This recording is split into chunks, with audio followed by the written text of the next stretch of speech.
એક વિડીયો જોઈને મને વિચાર આવ્યો કે વિડીયો હું એ બનાવું. આ વિડીયો બનાવું છું. સ્વામિનારાયણના ટકલાઓ ભાષણ કરતા હોય ને, એને સાંભળતા હોય ને, એના માટે છે. ટકલાઓને તો ખબર નથી પડતી એટલે હું ભાષણ કરે જ છે.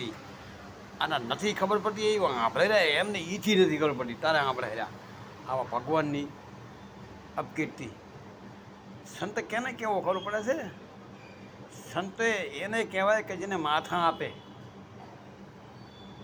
જગતમાં માથાની જરૂર પડે ને, તો માથા આપે એવા સંત થયા છે નિજા ધર્મમાં. બીજું કે એક બાવે એમ કીધું કે કૃષ્ણ ભગવાન હતા, શિશુપાલ કે ઘોડા ઠોકીના તેથી ફોન હતા.